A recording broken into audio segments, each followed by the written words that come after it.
Assalamualaikum warahmatullahi wabarakatuh. Nama saya Ritma Widya-Sari. Saya dari IKM 9 semester 3 Universitas Islam Negeri Sumatera Utara. Di sini saya akan menjelaskan tentang imunisasi. Imunisasi adalah salah satu upaya kesehatan di Indonesia yang terbukti paling efektif dalam memberantas penyakit sejak tahun 1956. Dengan imunisasi, Indonesia dinyatakan bebas dari penyakit cacar sejak tahun 1974. Mulai tahun 1977, imunisasi dikembangkan menjadi program perkembangan imunisasi untuk mencegah penularan penyakit-penyakit tertentu seperti tuberkulosis, difteri, pertusis, campak, polio, tetanus, hepatitis B, dan pneumonia. Menurut WHO, pada tahun 2018, ada sekitar 20 juta anak di dunia yang tidak mendapatkan imunisasi lengkap. Bahkan, ada yang tidak mendapatkan imunisasi sama sekali. Padahal, untuk mendapatkan kekebalan komunitas, dibutuhkan cakupan imunisasi yang tinggi, paling sedikit 95% dan merata.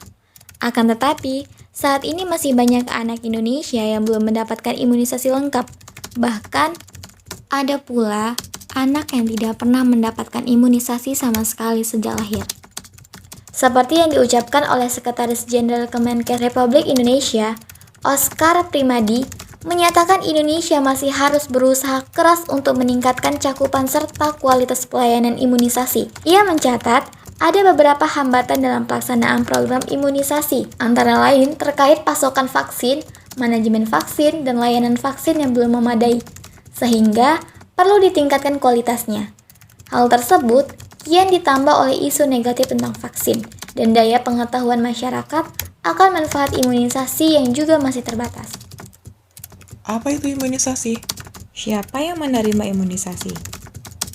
Pengertian imunisasi dapat diketahui dari Peraturan Menteri Kesehatan Republik Indonesia Nomor 42 Tahun 2013 dan ada juga dari Depkes RI tahun 2000. Intinya, imunisasi merupakan usaha memberikan kekebalan pada bayi dan anak dengan memasukkan vaksin ke dalam tubuh agar tubuh membuat zat anti untuk mencegah terhadap penyakit tertentu. Lalu apa tujuan pemberian imunisasi? Tujuan pemberian imunisasi diharapkan anak menjadi kebal terhadap penyakit sehingga dapat menurunkan angka morbiditas dan mortalitas serta dapat mengurangi kecacatan akibat penyakit yang dapat dicegah dengan imunisasi. Yang dapat menerima imunisasi yaitu bayi atau balita hingga remaja dan beranjak dewasa. Pada umumnya, imunisasi wajib diberikan pada bayi usia 0-12 bulan. Namun, pada imunisasi dasar dipenuhi saat anak berusia 1-4 tahun. Tapi, bisa dilakukan imunisasi ulangan untuk memperpanjang masa kekebalan imunisasi dasar. Beberapa jenis imunisasi ini juga diulang lagi pada usia 5-12 tahun. Sedangkan usia 13-18 tahun biasanya digunakan untuk imunisasi tambahan. Kapan sebaiknya imunisasi dilakukan? Di Indonesia, ada 5 jenis imunisasi yang wajib diberikan kepada anak sebelum 1 tahun. Yang pertama, imunisasi hepatitis B. Imunisasi hepatitis B bertujuan untuk mencegah penyakit hepatitis B. Vaksin tersebut diberikan pada bayi sebanyak 4 kali. Pemberian pertama dilakukan segera setelah bayi lahir atau paling lambat 12 jam setelah kelahiran. Lalu, vaksin kembali diberikan secara turut-turut pada usia 2-4 bulan. Yang kedua, imunisasi polio. Di Indonesia, jenis vaksin polio yang umumnya digunakan adalah vaksin polio tetes atau oral. Namun, vaksin polio juga ada yang tersedia dalam bentuk suntikan. Vaksin polio tetes diberikan 4 kali, yaitu saat bayi baru lahir atau paling lambat saat usianya 1 bulan. Selanjutnya, vaksin diberikan secara berturut-turut di usia 2 bulan sampai 4 bulan. Sementara, vaksin polio suntikan diberikan 1 kali, yaitu pada usia 4 bulan. Yang ketiga, imunisasi BCG. Imunisasi ini bertujuan untuk melindungi tubuh dari kuman penyebab penyakit tuberkulosis atau TB.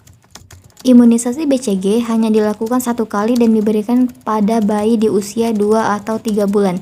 Imunisasi BCG diberikan melalui suntikan pada kulit bayi. Yang keempat, imunisasi campak. Imunisasi campak diberikan sebagai langkah pencegahan terhadap penyakit campak berat yang dapat menyebabkan pneumonia, diare, dan radang otak. Imunisasi campak diberikan sebanyak 3 kali, yaitu saat anak berusia 9 bulan, 18 bulan, dan 6 tahun. Yang kelima, imunisasi DPT, HB, HIP. Imunisasi DPT, HB, HIP dapat memberikan perlindungan dan pencegahan terhadap 6 penyakit sekaligus, yaitu difteri, pertusis, tetanus, hepatitis B, pneumonia, dan radang otak.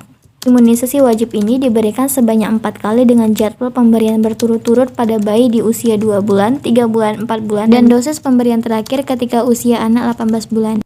Kapan pemberian vaksin ditunda atau tidak diberikan? Ada beberapa keadaan tertentu ketika imunisasi boleh tidak diberikan atau ditunda pemberiannya, antara lain saat bayi dalam keadaan sakit disertai demam tinggi.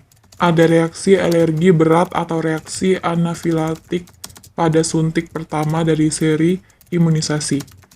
Bayi atau anak menderita gangguan sistem imun berat, penyakit keganasan atau kanker, atau sedang menjalani terapi steroid jangka lama.